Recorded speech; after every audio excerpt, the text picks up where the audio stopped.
ಸಂಸ್ಥೆಗಳಲ್ಲಿರುವ ಪದಾಧಿಕಾರಿಗಳೇ ಹಾಗೂ ನನ್ನ ಎಲ್ಲ ವಿವಿಧ ಚಟುವಟಿಕೆಗಳ ಮೂಲಕ ಪ್ರಸಿದ್ಧಪಡಿಸಲು ನೆರೆದಿರುವಂತಹ ಎಲ್ಲ ನನ್ನ ವೃತ್ತಿ ಬಾಂಧವರೇ, ಕನ್ನಡ, ಇಂಗ್ಲೀಷ್ ಹಾಗೂ ಸಮಾಜ ವಿಜ್ಞಾನ ಬೋಧಿಸುತ್ತಿರುವಂತಹ ಎಲ್ಲ ನನ್ನ ವೃತ್ತಿ ಬಾಂಧವರೇ, ಇವತ್ತು ನನಗೆ 2ನೇ ಬಾರಿ ಚಿಂತನೆಯನ್ನು ಮಂಡಿಸಲಿಕ್ಕೆ ಅವಕಾಶ ಕೊಟ್ಟಿರುವಂತಹ ಎಲ್ಲ ಸಂಘಟಕರಿಗೆ ಮೊದಲನೇದಾಗಿ ನಮಸ್ಕಾರಗಳು. ನಮಗೆಲ್ಲರಿಗೂ ಇವತ್ತಿನ ಒಂದು ತರಬೇತಿಯ ವಿಷಯನೂ ಕೂಡ ಏನಂದರೆ ಮೌಲ್ಯಗಳು. ನಾನು ಒಂದು ಮೌಲ್ಯವನ್ನು ಆಯ್ದುಕೊಂಡಿದ್ದೇನೆ. ನಮ್ಮೆಲ್ಲರ ಜೀವನದಲ್ಲಿ ಮೌಲ್ಯಗಳು ಬಹಳ ಮುಖ್ಯವಾದ ಪಾತ್ರವನ್ನು ವಹಿಸೋದನ್ನು ನಾವು ನೋಡಿದ್ದೇವೆ. ಮೌಲ್ಯಗಳ ಬಗ್ಗೆ ನಮಗೆಲ್ಲರಿಗೂ ಬಹಳ ವಿಶಿಷ್ಟ ರೀತಿಯಲ್ಲಿ ಪರಿಚಯ ಇದೆ. ಮೌಲ್ಯಗಳು ಸಾಕಷ್ಟಿವೆ, ಆದರೆ ನಾನು ಒಂದು ಮೌಲ್ಯವನ್ನು ಆಯ್ದುಕೊಂಡಿದ್ದೇನೆ. ಯಾವುದಪ್ಪ ಅಂತಂದರೆ ಅದು ಎಲ್ಲರ ಜೀವನದಲ್ಲೂ ಬಹಳ ಮುಖ್ಯವಾಗಿರುವಂತಹ, ಎಲ್ಲರ ಜೀವನಕ್ಕೂ ಮಾರ್ಗದರ್ಶಿಯಾಗಿರುವಂತಹ, ನಮ್ಮೆಲ್ಲರ ಗುರಿಗಳನ್ನು ಈಡೇರಿಸಿಕೊಳ್ಳಲಿಕ್ಕೆ ಒಂದು ಬುನಾದಿಯಾಗಿರುವಂತಹ ಒಂದು ಸಕಾರಾತ್ಮಕ ಆಲೋಚನೆ ಅಥವಾ ಸಕಾರಾತ್ಮಕ ಚಿಂತನೆ, ಪಾಸಿಟಿವ್ ಥಿಂಕಿಂಗ್ ಅಂತೇಳಿ. ಇದನ್ನು ನಾನು ಥಿಯೇಟರ್ನಲ್ಲಿ ಇರುವಾಗ ನಮ್ಮ ಪ್ರೇಯರ್ ಟಾಕ್ ಅಂತ ಹೇಳ್ಕೊಡ್ತೀನಿ ಪ್ರತಿನಿತ್ಯ ಒಬ್ಬೊಬ್ಬರಿಗೆ. ಆವಾಗಲೂ ಇದನ್ನ ಮಾಡಿದ್ದೆ. ಅಂದರೆ ನನಗೆ ಬಹಳ ಇಷ್ಟವಾಗಿರುವಂಥ ಒಂದು ಮೌಲ್ಯ ಇದೆ. ನಾವೆಲ್ಲರೂ ಯೋಚನೆ ಮಾಡ್ತೀವಿ, ಆದರೆ ಎಲ್ಲರ ಆಲೋಚನೆಗಳು ಒಂದೇ ರೀತಿ ಇರಲ್ಲ. ವಿಭಿನ್ನವಾದಂತಹ ಪರಿಸರದಲ್ಲಿ, ವಿಭಿನ್ನ ಸಂದರ್ಭದಲ್ಲಿ, ವಿಭಿನ್ನ ವಾತಾವರಣದಲ್ಲಿ ಎಲ್ಲರೂ ವಿಭಿನ್ನವಾಗಿಯೇ ನಾವು ಆಲೋಚನೆ ಮಾಡ್ತಾ ಇರ್ತೇವೆ. ನಮ್ಮ ಭಾರತದಲ್ಲಿ 146 ಕೋಟಿ ಜನಸಂಖ್ಯೆ ಇದೆ. ಅಂದರೆ 144 ಕೋಟಿ ಜನರು ಕೂಡ ಬೇರೆ ಬೇರೆ ರೀತಿಯಲ್ಲಿ ವಿಭಿನ್ನವಾಗಿಯೇ ವಿಚಾರ ಮಾಡ್ತೀವಿ, ವಿಭಿನ್ನವಾಗಿಯೇ ಚಿಂತನೆ ಮಾಡ್ತೀವಿ. ವಿಶ್ವದಲ್ಲಿ 832 ಕೋಟಿ ಗೂಗಲ್ ಅಂಕಿ ಸಂಖ್ಯೆ, ಸ್ವಲ್ಪ ಆಜುಬಾಜು ಇರಬಹುದು. ಅಷ್ಟೂ ಸಂಖ್ಯೆಯ ಜನರು ಕೂಡ ವಿಭಿನ್ನವಾಗಿ, ವಿಭಿನ್ನ ರೀತಿಯಲ್ಲಿ, ವಿಭಿನ್ನ ಶೈಲಿಯಲ್ಲಿ, ವಿಭಿನ್ನಾತ್ಮಕವಾಗಿ ಆಲೋಚನೆಗಳನ್ನು ಮಾಡ್ತೀವಿ. ಆಲೋಚನೆಗಳನ್ನು ಎಲ್ಲರೂ ಮಾಡ್ತೀವಿ, ಆದರೆ ಎಂತೆಂತಹ ಆಲೋಚನೆಗಳನ್ನು ಮಾಡ್ತೀವಿ ನಾವು. ಆಲೋಚನೆಗಳಲ್ಲಿ 2 ವಿಧಗಳು ಬರ್ತಾವೆ. ಒಂದು ಸಕಾರಾತ್ಮಕ ಆಲೋಚನೆ ಅಥವಾ ಸಕಾರಾತ್ಮಕ ಚಿಂತನೆ, ಇನ್ನೊಂದು ನಕಾರಾತ್ಮಕ ಚಿಂತನೆ ಅಂತ. ನಾನಿವತ್ತು ಸಕಾರಾತ್ಮಕ ಚಿಂತನೆಯ ಬಗ್ಗೆ ಹೇಳ್ತೇನೆ. ಸಕಾರಾತ್ಮಕ ಚಿಂತನೆಗಳು ನಮ್ಮನ್ನು ಯಾವ ಮಟ್ಟಕ್ಕೆ ತೆಗೆದುಕೊಂಡು ಹೋಗ್ತಾವೆ ಅಂತಂದರೆ, ಜೀವನದಲ್ಲಿ ಬಹಳ ಯಶಸ್ವಿ ವ್ಯಕ್ತಿ ಆಗಲಿಕ್ಕೆ ನಮ್ಗೆ ಮಾರ್ಗದರ್ಶನವನ್ನು ನೀಡ್ತಾವೆ. ನಮ್ಮ ಜೀವನದಲ್ಲಿ ಏನಾದರೂ ಅದ್ಭುತಗಳು ಸಂಭವಿಸಬೇಕಪ್ಪ ಅಂದರೆ, ಜೀವನದಲ್ಲಿ ಏನಾದರೂ ಎಂತಹ ಕಠಿಣ ಪರಿಸ್ಥಿತಿಯಲ್ಲೂ ಕೂಡ ಆ ಪರಿಸ್ಥಿತಿಯನ್ನು ನಿಭಾಯಿಸುವಂತಹ ಒಂದು ಧೈರ್ಯ ಬರಬೇಕಪ್ಪ ಅಂತಂದರೆ ನಮ್ಗೆ ಸಕಾರಾತ್ಮಕವಾಗಿ ನಾವು ಚಿಂತನೆ ಮಾಡಿದಾಗ ಮಾತ್ರ ಸಾಧ್ಯ. ಹಾಗಾಗಿ ಇಂದು ನಾನು ಅವಲೋಕಿಸಿದಂತೆ ಒಂದಿಷ್ಟು ಸಕಾರಾತ್ಮಕ ಚಿಂತನೆಗಳ ಬಗ್ಗೆ ತಮ್ಮ ಹತ್ರ ಹಂಚ್ಕೊಳ್ತಾ ಹೋಗ್ತೀನಿ. ಸಕಾರಾತ್ಮಕ ಚಿಂತನೆ ನಾವೆಲ್ಲರೂ ಮಾಡ್ತೀವಿ, ಆದರೂ ಕೂಡ ನಾವು ಇತ್ತೀಚೆಗೆ ನಡೆಯುತ್ತಿರುವಂತಹ ಘಟನೆಗಳನ್ನು ನೋಡಿದಾಗ ನಾವು ಎಷ್ಟೋ ಸವಾಲುಗಳನ್ನು ಎದುರಿಸ್ತಾ ಇರುವಾಗ ನಮಗಿನ್ನೂ ಕಡಿಮೆ ಏನೋ ಅನ್ನಿಸ್ತಾ ಇದೆ ಸಕಾರಾತ್ಮಕ ಚಿಂತನೆಗಳು. ಹಾಗಾಗಿ ಇವತ್ತು ನಾನು ಆ ವಿಷಯವನ್ನು ಆಯ್ದುಕೊಂಡಿದ್ದೇನೆ. ಸಕಾರಾತ್ಮಕ ಚಿಂತನೆ ಅಂದ ತಕ್ಷಣ ನಮಗೆ ಬರೀ ಸಂತೋಷವನ್ನು ಕೊಡ್ತದೆ ಅಂತ ಹೇಳಲ್ಲ. ವಿಭಿನ್ನ ಕಠಿಣ ಸಂದರ್ಭಗಳಲ್ಲಿ, ಕಠಿಣ ಸವಾಲುಗಳನ್ನು ಎದುರಿಸುವಾಗ ಅದನ್ನು ಎದುರಿಸುವಂತಹ ಧೈರ್ಯವನ್ನು ಕೊಡ್ತದಲ್ಲ, ಅದನ್ನು ಮೆಟ್ಟಿ ನಿಲ್ಲುವಂತಹ ಧೈರ್ಯವನ್ನು ಕೊಡ್ತದಲ್ಲ, ಅದು ಸಕಾರಾತ್ಮಕ ಚಿಂತನೆ. ನಮಗೆ ಸಂಬಂಧಗಳಲ್ಲಿ ಕೊಂಡಿಯಾಗಿ ನಿಲ್ಲುತ್ತದೆ. ಮತ್ತು ನಮ್ಮ ಆರೋಗ್ಯವನ್ನು, ನಮ್ಮ ಒತ್ತಡವನ್ನು ನಿವಾರಣೆ ಮಾಡುತ್ತದೆ. ಯಾವುದಾದ್ರೂ ಒಂದು ಗುರಿಯನ್ನು ಮುಟ್ಟಲಿಕ್ಕೆ ಒಂದು ಪ್ರೇರಣೆಯನ್ನು ನೀಡುವಂಥದ್ದು ಸಕಾರಾತ್ಮಕ ಆಲೋಚನೆ. ನಮಗೆ ಇಷ್ಟೆಲ್ಲ ಅದ್ಭುತವಾಗಿದೆ ಈ ಸಕಾರಾತ್ಮಕ ಆಲೋಚನೆ. ಅಂದರೆ ತಮ್ಮದೇ ಆದಂತಹ ಸಕಾರಾತ್ಮಕ ಆಲೋಚನೆಯ ಮೂಲಕ ಪ್ರಪಂಚದಲ್ಲಿಯೇ ವಿಭಿನ್ನ ವ್ಯಕ್ತಿತ್ವವನ್ನು ಹೊಂದಿದಂತಹ ವ್ಯಕ್ತಿಗಳು ಸಾಕಷ್ಟು ಸಿಗ್ತಾರೆ. ನಮಗೆ ಇತಿಹಾಸದಲ್ಲಿ ಸಿಗ್ತಾರೆ, ಪುರಾಣದಲ್ಲಿ ಸಿಗ್ತಾರೆ, ಮಹಾಕಾವ್ಯಗಳಲ್ಲಿ ಸಿಗ್ತಾರೆ, ಪ್ರಸ್ತುತ ಘಟನೆಗಳಲ್ಲೂ ಕೂಡ ನಮಗೆ ಸಕಾರಾತ್ಮಕ ಚಿಂತಕರು ಸಿಗ್ತಾರೆ. ಆದರೆ ನಾನು ಒಂದಿಷ್ಟು ಕೆಲವು ಚಿಂತಕರನ್ನು, ಸಕಾರಾತ್ಮಕ ಚಿಂತಕರನ್ನು ನಾನು ಒಂದಿಷ್ಟು ಗುರುತಿಸ್ಕೊಳ್ತೀನಿ. ಬಹಳ ವಿಭಿನ್ನ ರೀತಿಯ ಸಕಾರಾತ್ಮಕ ಚಿಂತಕರಿದ್ದಾರೆ. ನಾನು ಒಂದು 4 ರೀತಿಯ ಸಕಾರಾತ್ಮಕ ಚಿಂತಕರನ್ನು ಪಟ್ಟಿ ಮಾಡ್ಕೊಂಡಿದ್ದೀನಿ. ಯಾವ ರೀತಿಯ ಸಕಾರಾತ್ಮಕ ಚಿಂತಕರು ಅಂತೇಳಿ ನಾವು ಅಂದ್ಕೊಂಡಾಗ ನಮಗೆ ಪುರಾತನ ಇತಿಹಾಸದಲ್ಲಿ ಗ್ರೀಕ್ ನಾಗರಿಕತೆ ಅಥವಾ ಗ್ರೀಸ್ ದೇಶವನ್ನು ಕೇಳಿದ್ದೇವೆ. ಒಬ್ಬ ಶ್ರೇಷ್ಠ ತತ್ವಜ್ಞಾನಿಯು, ಶಿಕ್ಷಣ ತಜ್ಞನೂ ಆಗಿರುವಂತಹ, ಪ್ಲೇಟೋನ ಗುರುವಾಗಿರುವಂತಹ ಸಾಕ್ರೆಟಿಸ್ ನಮಗೆಲ್ಲರಿಗೂ ಗೊತ್ತಿದೆ. ಗ್ರೀಸ್ ಅವಾಗ ಸ್ವಲ್ಪ ಅಲ್ಲಿ ಮೂಢನಂಬಿಕೆಗಳನ್ನು ಜಾಸ್ತಿ ನಂಬ್ತಾ ಇದ್ರು. ಒಮ್ಮೆ ಸಾಕ್ರೆಟಿಸ್ ತನ್ನ ಶಾಲಾ ಶಿಕ್ಷಣವನ್ನು ಪಡೀಲಿಕ್ಕೆ, ವಿದ್ಯೆಯನ್ನು ಪಡೀಲಿಕ್ಕೆ ಶಾಲೆಗೆ ಹೋಗ್ತಾನೆ. ಶಾಲೆಗೆ ಹೋದಾಗ ಆತನ ಗುರುಗಳು ಅವನಿಗೆ ಶಿಕ್ಷಣವನ್ನು ಪಡೀಲಿಕ್ಕೆ ಅವಕಾಶವನ್ನು ಕೊಡಲ್ಲ. ಯಾಕಂದರೆ ಅವರು ಯಾವ ಕಾರಣವನ್ನು ಕೊಟ್ಟರು ಅಂತ ಕೇಳಿದ್ರೆ ನಿಮ್ಗೆ ಎಲ್ಲರಿಗೂ ಆಶ್ಚರ್ಯ ಅನಿಸುತ್ತೆ. ನಿನ್ನ ಕೈಯಲ್ಲಿ ವಿದ್ಯಾರೇಖೆ ಇಲ್ಲ, ಹಾಗಾಗಿ ನಿನಗೆ ಶಿಕ್ಷಣಕ್ಕೆ ಈಗ ಅವಕಾಶ ಇಲ್ಲ ಅಂತೇಳಿ. ಯಾವ ದೇಶದಲ್ಲೂ ಕೈಯನ್ನು ನೋಡಿ ಅಥವಾ ಮುಖವನ್ನು ನೋಡಿ ಶಿಕ್ಷಣವನ್ನು ಕೊಡುವಂತಹ ಪದ್ಧತಿ ಎಲ್ಲೂ ಇಲ್ಲ, ಆದರೆ ಗ್ರೀಸ್ನಲ್ಲಿ ಇತ್ತು. ಕೈಯಲ್ಲಿ ವಿದ್ಯಾರೇಖೆಯನ್ನು ನೋಡಿದಾಗ ನಿನ್ನ ಕೈಯಲ್ಲಿ ವಿದ್ಯಾರೇಖೆ ಇಲ್ಲ, ಹಾಗಾಗಿ ನಿಮ್ಗೆ ಶಿಕ್ಷಣ ಕೊಡಲ್ಲ ಅಂತೇಳಿ. ಅವಾಗ ಪಾಪ ಅವನಿಗೆ ಬಹಳ ಬೇಜಾರು ಪಡ್ಕೊಂಡು ಮನೆಗೆ ಬಂದ. ಅವಿದ್ಯಾವಂತರಿಗೆ ಒಂದು ಕೆಲಸವನ್ನು ಕೊಡ್ತಿದ್ರಲ್ಲಿ, ಮೇಣದ ಬತ್ತಿ ತಯಾರಿಕೆ ಕೆಲಸ. ಹಾಗಾಗಿ ಅವನಿಗೂ ಕೂಡ ಏನು ಮೇಣದ ಬತ್ತಿ ತಯಾರಿಕೆ ಮಾಡಲು ಹೋದ. ಅವನು ಹಂಗೆ ವಿಚಾರ ಮಾಡಿದ, ನನಗಂತೂ ವಿದ್ಯೆ ಕಲಿಯೋಕ್ಕೆ ಅವಕಾಶ ಇಲ್ಲ, ನಾನು ಏನಾದರೂ ಒಂದು ವಿಚಾರ ಮಾಡಬೇಕು ಅಂತ ಹೇಳಿದಾಗ ಮೇಣಬತ್ತಿ ತೊಗೊಂಡು ಉದ್ದಕ್ಕೂ ತನ್ನ ಕೈ ಮೇಲೆ ಸುಟ್ಕೊಂಡ. ಉದ್ದಕ್ಕೂ ಕೈ ಸುಟ್ಕೊಂಡಾಗ ಅದು ಸರಳ ರೇಖೆ ರೀತಿ ಉದ್ದಕ್ಕೆ ರೇಖೆ ಆಯಿತು. ಅದನ್ನು ಅವನ ಮನಸ್ಸಿನಾಗ ಏನು ಅಂದ್ಕೊಂಡ, ಇದು ನನ್ನ ವಿದ್ಯಾರೇಖೆ, ಇದನ್ನು ಹೋಗಿ ನಾನು ಗುರುಗಳಿಗೆ ತೋರಿಸ್ತೇನೆ ಅಂತೇಳಿ ಅಲ್ಲಿ ಶಾಲೆಗೆ ಹೋದಾಗ ನೋಡಿ ನನ್ನ ವಿದ್ಯಾರೇಖೆ ಅಂದಾಗ ಇನ್ನೊಬ್ಬ ಶಿಕ್ಷಕನಿಗೆ ಏನೋ ಒಂದು ಪ್ರೇರಣೆ ಆಯಿತು.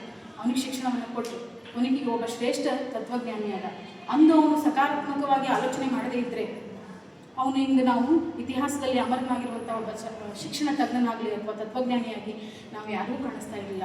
ಇಂತಹ ಕಥೆಗಳನ್ನು ಮಕ್ಕಳಿಗೆ ಹೇಳೋದ್ರ ಮೂಲಕ ಪರಿಸ್ಥಿತಿಗಳು ವಿಭಿನ್ನತೆ ಇರ್ಬೋದು. ನಾವು ಮಕ್ಕಳಿಗೆ ಈ ಕಥೆಗಳನ್ನು ಹೇಳಿದಾಗ ಅವರಿಗೆ 3 ಮಕ್ಕಳಲ್ಲಾದರೂ ಒಬ್ಬ ಇಬ್ಬರಾದರೂ ಬದಲಾವಣೆಗಳನ್ನು ಮಾಡ್ತಾರೆ. ಇನ್ನು ಎಂತಹ ಸಕಾರಾತ್ಮಕ ಚಿಂತಕರಿದ್ದಾರೆ ಅಂತೇಳಿ ನಾವು ನೋಡಿದಾಗ ಒಬ್ಬ ಮಹಾನ್ ವ್ಯಕ್ತಿ, ಈಗ ಸಾರ್ವಜನಿಕ ವಲಯದಲ್ಲಿ ಬಹಳ ಚರ್ಚಿತವಾಗುತ್ತಿರುವಂತಹ ವ್ಯಕ್ತಿ, ಒಬ್ಬ ಖ್ಯಾತ ಇಂಜಿನಿಯರ್, ಉದ್ಯಮಿ, ಮತ್ತು ಎಲೆಕ್ಟ್ರಾನಿಕ್ ಕಾರುಗಳ ವಿನ್ಯಾಸಗಾರ, ಟೆಸ್ಲಾ ಕಂಪನಿಯ ಒಂದು ಮಾಲೀಕ ಮತ್ತು ವಿನ್ಯಾಸಗಾರ, ಕಾರ್ಯನಿರ್ವಾಹಕ ಅಧಿಕಾರಿ, ಓಪನ್ ಏ ಮತ್ತು ಏರೋಸ್ಪೇಸ್ ಖಾಸಗಿ ನೌಕೆ ಮತ್ತು ಇವೆಲ್ಲ ಬಹಳಷ್ಟು ಸಾಧನೆಗಳು. ಇವನ ಒಂದು ಜೀವನ, ಇವರು ಆಫ್ರಿಕಾ ಮೂಲದವರು, ಪ್ರಸ್ತುತ ಈಗ ಅಮೇರಿಕಾದಲ್ಲಿ ಇದ್ದಾರೆ. ಯಾರಪ್ಪ ಅಂದ್ರೆ ಎಲಾನ್ ಮಸ್ಕ್ ಅಂದ ತಕ್ಷಣ ನೀವು ಯಾವ ಹುಡುಗರನ್ನ ಕೇಳಿ ಎಲಾನ್ ಮಸ್ಕ್ ಅಂತ ಹೇಳ್ತಾರೆ. ಎಂದು ಪತ್ರಿಕೆಗಳಲ್ಲಿ ನೋಡ್ರಿ, ಮಾಧ್ಯಮಗಳಲ್ಲಿ ನೋಡ್ರಿ, ಎಲ್ಲಿ ನೋಡಿದ್ರು ಅವರ ಒಂದು ಜೀವನನೂ ಒಂಥರ ವಿಸ್ಮಯವಾಗಿದೆ, ಅದ್ಭುತವಾಗಿದೆ. ಅವರ ಇತಿಹಾಸವನ್ನು ಅಥವಾ ಅವರ ಜೀವನ ನೋಡಿದಾಗ ಪಾಪ ತಾಯಿ ಕಷ್ಟಪಟ್ಟು ಓದಿಸ್ತಾರೆ. ಡೈವರ್ಸ್ ಆಗಿರುವಂತಹ ದಂಪತಿಗಳು, ಅಂತಹ ದಂಪತಿಗಳಲ್ಲಿ ಕಷ್ಟಪಟ್ಟು ಓದಿ ಮುಂದೆ ಬರ್ತಾನೆ. $50 ಪ್ರಾರಂಭ ಮಾಡೋಕ್ಕಿಂತ ಮುಂಚೆ ಅವ್ನ ಸ್ನೇಹಿತರು ಅವನಿಗೆ ಸಹಾಯವನ್ನು ಮಾಡ್ತಾರೆ. ಅವನಿಗೂ ಹೇಳ್ತಾರೆ, ನಿನ್ನಿಂದ ಇದು ಸಾಧ್ಯ ಇಲ್ಲ, ಬರೀ $50 ತೊಗೊಂಡು ಒಂದು ಕಂಪ್ನಿಯನ್ನು ಕಟ್ಟಲಿಕ್ಕೆ ಸಾಧ್ಯನಾ ಅಂತ ಹೇಳಿದಾಗ, ಇಲ್ಲ ನಾನು ಮಾಡ್ತೇನೆ ಅಂತೇಳಿ ಅವ್ನು ಮುಂದೆ ಬರ್ತಾನೆ. ಇಂದು ಪ್ರಪಂಚದ ಶ್ರೀಮಂತ ವ್ಯಕ್ತಿ ಅವನು ಎಲಾನ್ ಮಸ್ಕ್. ಇಂತಹ ವ್ಯಕ್ತಿಗಳು ಇವು ಎಂತಹ ಸಕಾರಾತ್ಮಕ ಯೋಚನೆ ಇತ್ತು ಇವನ ಹತ್ರ. ಇಂತಹ ವಿಚಾರಧಾರೆಗಳನ್ನು ನಮ್ಮ ನಡೀತಾ ಇರುವಂತಹ ಘಟನೆಗಳನ್ನು ನಾವು ಮಕ್ಕಳಿಗೆ ತಿಳಿಸೋದ್ರಿಂದ ಮಕ್ಕಳ ಮೇಲೆ ಬಹಳ ಪರಿಣಾಮವನ್ನು ಬೀರುತ್ತೆ. ಇನ್ನು ಎಂತೆಂತಹ ಸಕಾರಾತ್ಮಕ ಚಿಂತಕರಿದ್ದರು ಅಂತೇಳಿ ನಾವು ಇತಿಹಾಸವನ್ನು ನೋಡಿದಾಗ, ಇತಿಹಾಸದಲ್ಲಿ ಒಬ್ಬ ವ್ಯಕ್ತಿ ಬಹಳ ಅಮರರಾಗಿದ್ದಾರೆ. ಅವರು ಫ್ರಾನ್ಸ್ನ ಗೊತ್ತಿರ್ಬೋದು ನಿಮಗೆಲ್ಲರಿಗೂ, ಪ್ರಪಂಚವನ್ನೇ ನಾನು ಗೆಲ್ಲಬೇಕು ಅಂತೇಳಿ ಒಂದು ಕನಸನ್ನು ಕಂಡಿದ್ದ ನೆಪೋಲಿಯನ್ ಬೋನಾಪಾರ್ಟ್. ಅವನು ಯುರೋಪಿನ ರಾಜಕೀಯ ಇತಿಹಾಸದ ಚಿತ್ರಣವನ್ನೇ ಬದಲು ಮಾಡಿದರು. ಅವರು ಯುದ್ಧಾಕಾಂಕ್ಷಿ, ಯುದ್ಧಗಳನ್ನು ಮಾಡೋದರಲ್ಲಿ ಅವರು ಬಹಳ ಪ್ರಸಿದ್ಧಿ, ಬಹಳ ಫೇಮಸ್. ಬರೀ ಯುದ್ಧಗಳನ್ನು ಮಾಡೋದು, ಅವನ ಸೈನಿಕರಿಗೂ ಅದೇ ರೀತಿಯಾಗಿ ಪ್ರೇರಣೆಯಾಗಿದ್ದ. ಒಂದು ದಿನವೂ ಕೂಡ ನೆಪೋಲಿಯನ್ನ ಸೈನಿಕರು ನಾನು ಯುದ್ಧ ಮಾಡಕ್ಕೆ ನಾನು ಸೈನ್ಯದಲ್ಲಿ ಒಲ್ಲೆ ಅಂತೇಳಿ ಯಾರೂ ಹೇಳ್ತಿರ್ಲಿಲ್ಲ ಅಂತ. ಅಂದರೆ ಅವನು ಯುದ್ಧವನ್ನು ಎಷ್ಟು ಹೊತ್ತು ಮಾಡ್ತಾನಲ್ಲ ಅಷ್ಟು ಹೊತ್ತು ಅವರಿಗೆ ತತ್ವಗಳನ್ನು ಬೋಧನೆ ಮಾಡ್ತಾ ಇದ್ದಂತೆ. ಅದು ಆ ಸೈನಿಕರ ಮೇಲೆ ಹೆಂಗೆ ಪ್ರಭಾವ ಬೀರಿತ್ತು ಅಂತೇಳಿ. ಅಷ್ಟು ವಿಧೇಯರಾಗಿರುವಂತಹ ಸೈನಿಕರು ಒಂದು ದಿನ ಯುದ್ಧ ಬಂದು ಆಲ್ಫಾ ಪರ್ವತಗಳು ಅಂತೇಳಿ ಬರ್ತಾ ಉಂಟವು. ಅದು ಬಹಳ ಕಷ್ಟಕರವಾದ, ಆ ಪರ್ವತವನ್ನು ಏರಬೇಕು ಅಂದರೆ ಬಹಳ ಕಷ್ಟ ಆಗುತ್ತೆ. ಆ ಪರ್ವತವನ್ನು ದಾಟಿ ಅವರು ಯುದ್ಧವನ್ನು ಮಾಡಬೇಕಾಗಿತ್ತು. ಒಂದು ಯುದ್ಧವನ್ನು ಪರ್ವತವನ್ನು ದಾಟಿ ಯುದ್ಧ ಮಾಡಬೇಕು ಅಂದಾಗ ಅವರು ಸೈನಿಕರೊಂದಿಗೆ ಅವನು ನೆಪೋಲಿಯನ್ ಹೋದಾಗ ಅಲ್ಲಿ ಇನ್ನೇನು ಆ ನೆಪೋಲಿಯನ್ ಆ ಪರ್ವತನ ಆಲ್ಫ್ ಪರ್ವತದ ಸಮೀಪ ಹೋಗ್ತಿದ್ದಾಗ ಕತ್ಲೆ ಇತ್ತು. ಅಲ್ಲಿ ಒಂದು ಹಳ್ಳಿಯಲ್ಲಿ ಉಳ್ಕೊಳ್ಳುವಂತಹ ಪ್ರಸಂಗ ಬಂತು. ಆ ಪರ್ವತದ ಹಿಂದಿನ ಹಳ್ಳಿಯಲ್ಲಿ ಅವರೆಲ್ಲರೂ ಉಳ್ಕೊಂಡಾಗ ಅಲ್ಲಿ ನೆಪೋಲಿಯನ್ನ ಸೈನಿಕರಿಗೆ ಆ ಹಳ್ಳಿ ಜನ ಹೇಳಿದರು, ಇದುವರೆಗೂ ಆಲ್ಫ್ ಪರ್ವತವನ್ನು ಏರಿದವರು ಯಾರೂ ಬದುಕುವುದಿಲ್ಲ, ಎಲ್ಲರೂ ಅಲ್ಲಿ ಹೋದವರು ಎಲ್ಲರೂ ಸತ್ತು ಹೋಗ್ಯಾರ, ಮತ್ತು ನೀವು ಯುದ್ಧ ಮಾಡಕ್ಕೆ ಹೊಂಟಿರಿ, ನೀವಂತೂ ಬದುಕೊಳ್ಳೋಕೆ ಸಾಧ್ಯ ಇಲ್ಲ ಅಂತೇಳಿ ಆ ಆಲ್ಫ್ ಪರ್ವತ ಅಂದರೆ ಅದು ಭಾಳ ಕಠಿಣವಾದಂಥದ್ದು ಮತ್ತು ಹಿಮಚ್ಛಾದಿತವಾಗಿರುವಂಥದ್ದು, ಮತ್ತು ಅಲ್ಲಿ ಅದು ಪರ್ವತ ಶ್ರೇಣಿ ಬಹಳ ಏರಲಿಕ್ಕೆ ಭಾಳ ಕಷ್ಟಕರವಾಗಿತ್ತು ಅಂತೇಳಿ ಇತ್ತು. ಅವಾಗ ಅಲ್ಲಿ ಸೈನಿಕರಿಗೆ ಡವಳ ಶುರುವಾತು, ನಾವು ಇದುವರೆಗೂ ಒಂದು ದಿನವೂ ಹಿಂದೆ ಸರಿದಿಲ್ಲ, ಇವತ್ತೇನಪ್ಪ ಹಿಂಗೆ ಮತ್ತು ನಾವು ಬದುಕುಳಿಯಲ್ಲ ಅಂತಂದರೆ ನಾವು ಯುದ್ಧ ಮಾಡೋದು ಬೇಡ ಅಂತೇಳಿ ನಿರ್ಧಾರ ಮಾಡಿಕೊಂಡು ನೆಪೋಲಿಯನ್ ಹತ್ರ ಹೇಳಿದರು, ಇಲ್ಲ ನಾವು ಆಲ್ಫ್ ಪರ್ವತವನ್ನು ಏರಿದವರು ಯಾರೂ ಇದುವರೆಗೂ ಬದುಕುಳಿದಿಲ್ಲಂತೆ, ಮತ್ತು ನಾವು ಪರ್ವತವನ್ನು ಏರ್ಲಿಕ್ಕೆ ಬರಲಿಲ್ಲ ಅಂತೇಳಿ.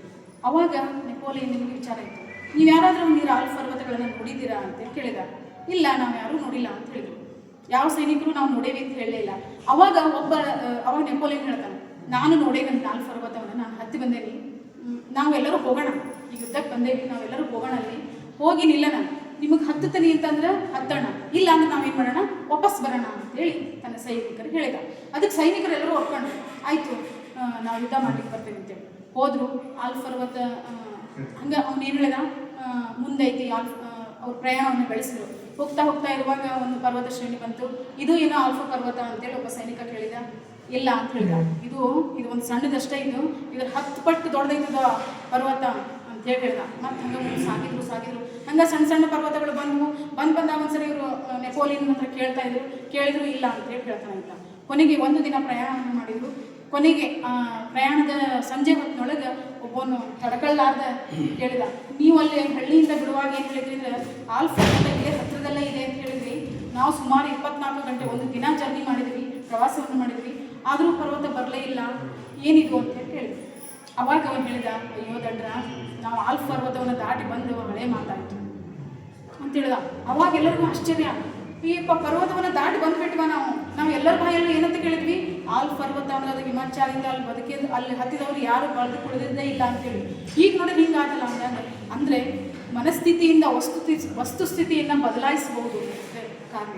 ಎಂತಹ ವಸ್ತುಸ್ಥಿತಿ, ಎಂತಹ ಬಹಳ ಕಠಿಣವಾದಂತಹ ವಿಷಮ ಪರಿಸ್ಥಿತಿ ಇದ್ದರೂ ಕೂಡ ಆ ಪರಿಸ್ಥಿತಿಯನ್ನು ನಮ್ಮ ಮನಸ್ಥಿತಿಯಿಂದ, ನಮ್ಮ ಆಲೋಚನೆಯಿಂದ, ನಮ್ಮ ವ್ಯಕ್ತಿತ್ವದಿಂದ, ನಮ್ಮ ಮಾತುಗಳಿಂದ ಬದಲಾಯಿಸಬಹುದು ಅನ್ನೋದಕ್ಕೆ ಈ ಕತೆ ನಮ್ಮ ನಿದರ್ಶನ. ಇಂತಹ ವಿಷಮ ಪರಿಸ್ಥಿತಿಗಳು ಈಗ ಸಮಾಜದಲ್ಲಿ ಸಾಕಷ್ಟು ಬರ್ತಾವೆ, ನಮಗೂ ಬರ್ತಾವೆ, ನಮ್ಮ ಮಕ್ಕಳಿಗೂ ಬರ್ತಾವೆ, ನಮ್ಮ ಶಾಲೆಯ ಮಕ್ಕಳಿಗೂ ಬರ್ತಾವೆ. ಇಂತಹ ಕಥೆಗಳನ್ನು ಹೇಳಿ ಆ ಕಥೆಯನ್ನು ಹೇಳೋದ್ರ ಮೂಲಕ ಹೆಂಗೆ ಪಾರಾದ್ರು ಆ ಸಮಸ್ಯೆಯಿಂದ ಅಂತ ಹೇಳಿ ಆ ಮಕ್ಕಳಿಗೆ ನಾವು ಹೇಳೋದ್ರಿಂದ ಅವರಿಗೆ ಏನಾಗ್ತದಪ್ಪ ಅಂದರೆ ನಾವು ಬದುಕಬೇಕು, ನಾವು ಈ ಜೀವನ ಹೋರಾಟದಲ್ಲಿ ಎಂತಹ ಪರಿಸ್ಥಿತಿ ಬಂದರೂ ನಾವು ಮುಂದೆ ಸಾಗಬೇಕು ಎನ್ನುವಂಥದ್ದು ಇಂತಹ ಒಂದು ಚಿಂತಕರು ಇರ್ತಾರೆ ಎನ್ನುವಂಥದ್ದು. ಇನ್ನು ಇವರು ಎಲ್ಲರನ್ನೂ ಹೊರತುಪಡಿಸಿ ವಿಶಿಷ್ಟವಾದ ಚಿಂತಕರನ್ನು ಕೂಡ ನಾವು ನೋಡಿದ್ದೀವಿ. ಅಬ್ರಾಹಂ ಲಿಂಕನ್ ಒಂದು ಹತ್ರ ಹೇಳ್ತಾರೆ, ನಾನು ಚಪ್ಪಲಿ ಹೊಲಿತಾ ಇದ್ದೆ ಅಂತೇಳಿ. ಪ್ರಜಾಪ್ರಭುತ್ವ ಅಬ್ರಾಹಂ ಲಿಂಕನ್ ಹೇಳ್ತಾರೆ, ನಾನು ಚಪ್ಪಲಿ ಹೊಲಿತಾ ಇದ್ದೆ ಅಂತೇಳಿ. ಟೀ ಮಾಡಿ ನನ್ನ ಫುಟ್ಬಾಲ್ ತರಬೇತಿಗೆ ಹಣವನ್ನು ಕೂಡಿಡ್ತಾ ಇದ್ದೆ ಅಂತೇಳಿ ಮೆಸ್ಸಿ ಅವ್ರು ಹೇಳ್ತಾರೆ, ಫುಟ್ಬಾಲ್ ಆಟಗಾರರಂತ ಮೆಸ್ಸಿ ಅವ್ರು ಹೇಳ್ತಾರೆ. ಇನ್ನು ಕಂಪ್ಯೂಟರ್ನ ದಿಗ್ಗಜ MS ವರ್ಡ್ ಅಥವಾ MS ಸಾಫ್ಟ್ವೇರ್ನ ಒಡೆಯನಾಗಿರುವಂತಹ ಬಿಲ್ ಗೇಟ್ಸ್ ನನ್ನ ಪದವಿನ ಕಂಪ್ಲೀಟ್ ಮಾಡೋಕ್ಕಾಗಲೇ ಇಲ್ಲ ಅಂತ ಹೇಳ್ತಾರೆ. ಅಷ್ಟು ಬಡತನ ಇತ್ತು ಫಸ್ಟ್ ಪ್ರಾರಂಭದಲ್ಲಿ, ಪದವಿ ಕಂಪ್ಲೀಟ್ ಮಾಡೋಕ್ಕಾಗಲಿಲ್ಲ ಅಂತ ಹೇಳಿ ಒಂದು ಕಡೆ ಹೇಳ್ತಾರೆ. ಹೀಗೆ ಇನ್ನು ಇತ್ತೀಚೆಗೆ ನಿಧನರಾಗಿರುವಂತಹ ಪದ್ಮಶ್ರೀ ಪುರಸ್ಕೃತೆಯಾಗಿರುವಂತಹ ಸಾಲುಮರದ ತಿಮ್ಮಕ್ಕ ಮಕ್ಕಳಿರಲಿಲ್ಲ. ಅವರಿಗೆ ಮಕ್ಕಳಿಲ್ಲ ಅಂದರೂ ಕೂಡ ಗಿಡ ಮರಗಳನ್ನು ನೆಡುವುದರ ಮೂಲಕ ಅದರ ಪಾಲನೆ ಪೋಷಣೆಯಲ್ಲೇ ಮಕ್ಕಳ ಸುಖವನ್ನು ಅನುಭವಿಸಿದರು. ಅಂದರೆ ಮಕ್ಕಳಲ್ಲೇ ಸಕಾರಾತ್ಮಕ, ಗಿಡ ಮರಗಳನ್ನು ನೆಡುವುದರಲ್ಲೇ ಸಕಾರಾತ್ಮಕ ಚಿಂತನೆಯನ್ನು ಮಾಡಿದರು. ಹೀಗೆ ಇವರೆಲ್ಲರ ಇತಿಹಾಸಗಳನ್ನು ನಾವು ನೋಡಿದಾಗ ನಾವೇನೂ ಅಲ್ಲ ಅನಿಸೋದು, ನಾವೇನೂ ಅಲ್ಲ, ಒಂದು ಬಿಗಿನಿನಷ್ಟು ನಾವು ಅಲ್ಲ.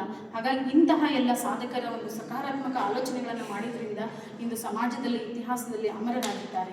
ಇಂತಹ ವ್ಯಕ್ತಿಗಳ ಒಂದು ನಿದರ್ಶನಗಳನ್ನು ನಾವು ನೀಡೋದ್ರ ಮೂಲಕ ಮಕ್ಕಳಲ್ಲಿ ಸಕಾರಾತ್ಮಕ ಆಲೋಚನೆಗಳನ್ನು ಮೂಡಿಸೋದ್ರ ಮೊದಲು ನಾವು ಸಕಾರಾತ್ಮಕ ಚಿಂತನೆಗಳನ್ನು ಮಾಡಬೇಕಾಗಿದೆ.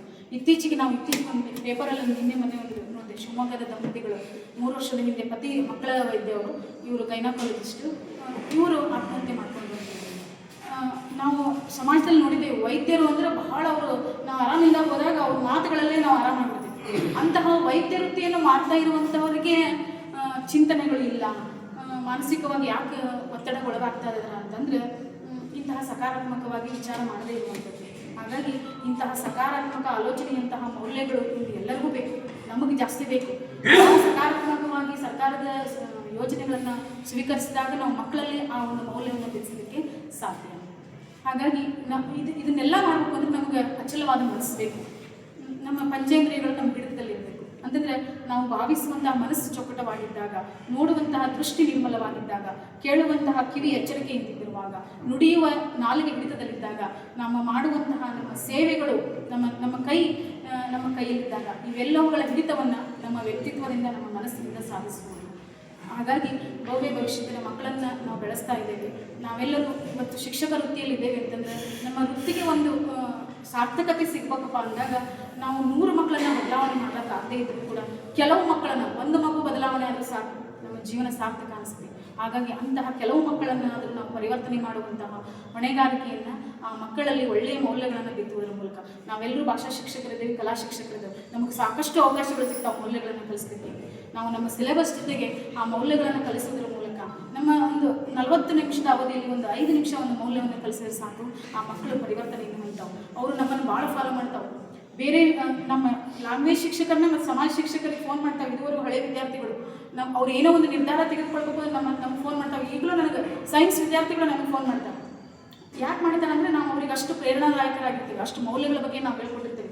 ಹಾಗಾಗಿ ನಮ್ಮನ್ನು ಅವ್ರು ಇಷ್ಟಪಡ್ತಿರ್ತಾರೆ. ಹಾಗಾಗಿ ನಾವು ಅಂತಹ ಕೆಲಸವನ್ನು ಮಾಡಬೇಕು.